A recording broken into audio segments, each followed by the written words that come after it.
Assalamu alaikum wa rahmatullahi wa barakatuh. Welcome to Amazed by the Qur'an, a series in which I try to share with you things I find amazing about the Qur'an. In today's session, I want to talk to you about a very powerful expression of the Qur'an, ar-Rahmaan, ar-Raheem.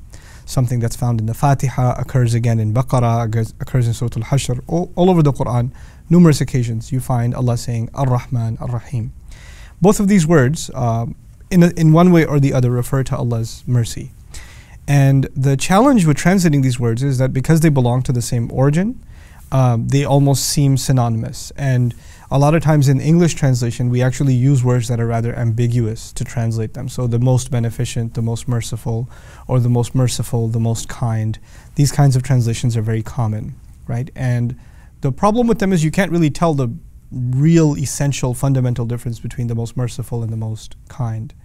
So let's try to explore some of the benefits of these two words together.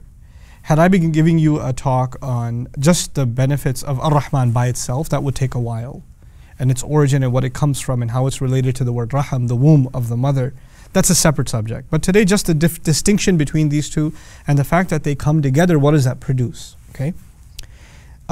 Think of ar-Rahmaan as having three qualities. The first word, ar-Rahmaan, think of it as having three qualities. Words that have that an at the end, that pattern in the Arabic, it's called sighatul mubalagha. That's not so important. But it really produces three connotations.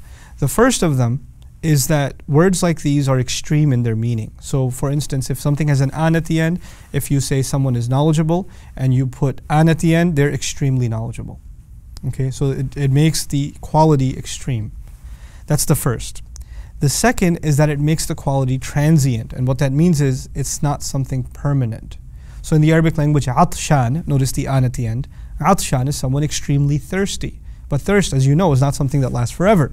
Jaw'an is someone extremely hungry. And hunger is not something that lasts forever. Similarly, ghadban is someone extremely angry. And as we know, anger does not last forever. Except in some cases. But anyway, but extreme anger at least doesn't last forever. So an is used in extreme cases and cases where there's something temporary, okay? And then finally, to put it really simply, the an is used for words that are describing something that is taking place at the very moment. In other words, you're not describing someone who tends to be extremely angry or tends to be extremely thirsty or tends to be extremely hungry. You're talking about someone who is extremely thirsty or extremely hungry or extremely angry right now. These are the three implications. I'll repeat them very, very quickly. Extreme, temporary, and immediate. Extreme, temporary, and immediate. Now, if you apply that to the word ar-Rahmaan, you'll appreciate something about the word ar-Rahmaan. Allah's mercy, His love, His care is extreme. It's not some normal mercy. There are moments in a person's life where they're demonstrating mercy and care. Then there are points where they spike. And so ar-Rahmaan is describing this spike in the rahmah of Allah, the love and care of Allah.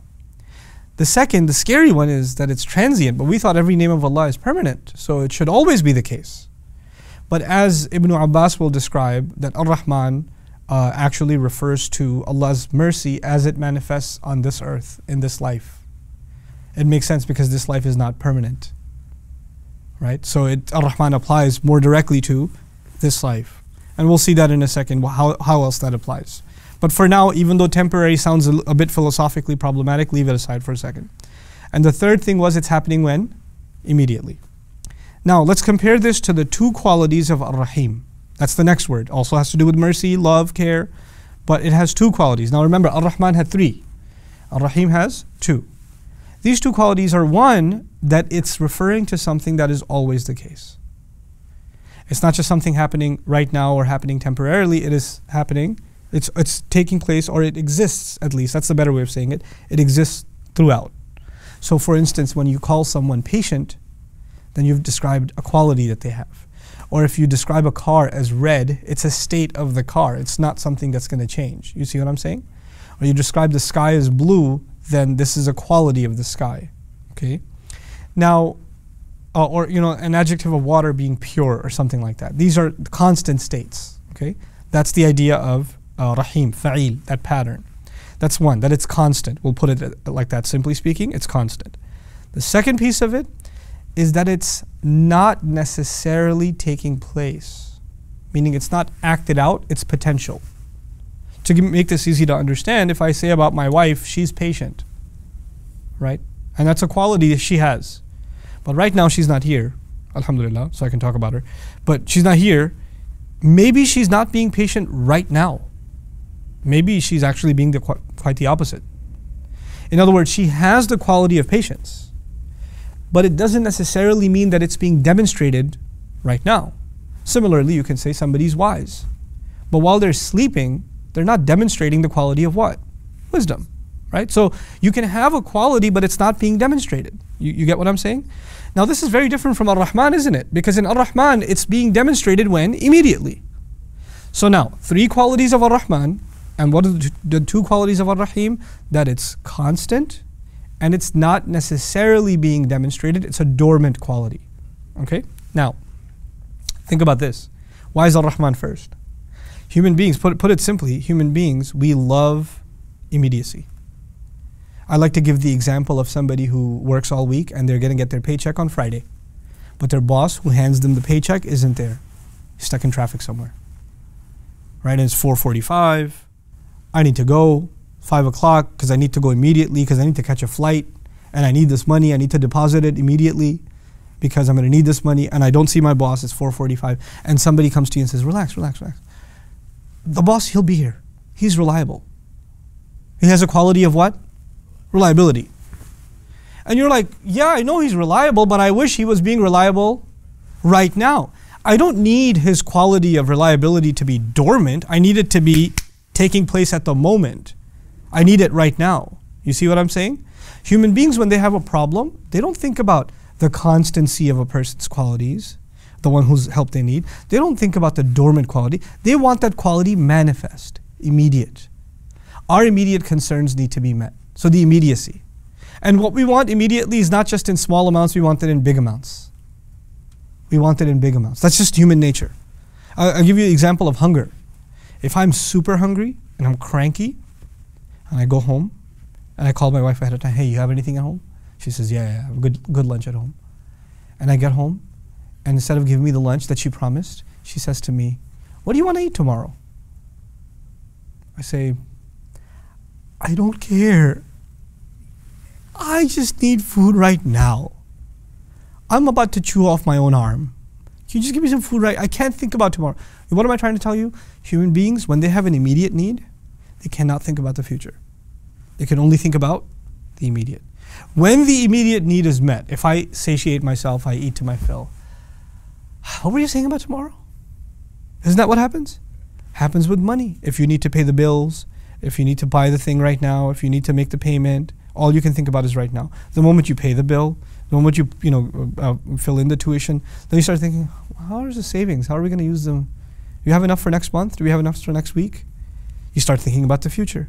Look at the beauty of these words. Ar-Rahmaan is immediate because human beings are concerned first and foremost with the immediate. But as soon as the immediate is met, and met more than you can imagine, in an extreme way it is met. Allah's rahmah comes, Allah's love and mercy comes in extreme amounts. And it takes care of your immediate need. As soon as your immediate needs are met, you start worrying about what? The future. And so Allah says He's also ar-Raheem. It's constant. So one takes care of the immediate and the other takes care of the future. It's so awesome. Now imagine if this was flipped. Why isn't it flipped? Why isn't it ar-Raheem, ar-Rahmaan? That would actually suggest that right now, you just have to trust Allah's potential of being merciful. And eventually it will what? Manifest. No. It manifests right now. And you can trust that it will the potential, the rahmah is something constant, it'll always be there. Now the last thing I'll share with you that's really beautiful, said by Zamakhshari and some other scholars, is that words that are immediate and extreme, they are acting out, like we said. And words that are adjectives, like Raheem, are constant and level. They're not extreme. And they're not being acted out necessarily. So he used to compare ar-Rahmaan to a violent ocean, like waves crashing on top of each other, and like it's taking on this extreme form. And then he used to compare ar-Raheem to the calm ocean, and he said, it is beyond my imagination to think of an ocean that is both calm and its waves crashing at the same time. I can't do it. And he says it is when I think of that I realize that I cannot encompass the rahmah of Allah. how can he be ar-Rahmaan and ar-Raheem at the same time? That is what makes these two words incredible. May Allah Azza wa Jal make us worthy of His rahmah in this life and in the next, and you'll appreciate the genius of the companion who says, ar-Rahmaan is for this world, ar-Raheem is for the next world. Look at that. Look at how he said it. Ar-Rahmaan is temporary, just like this world is what?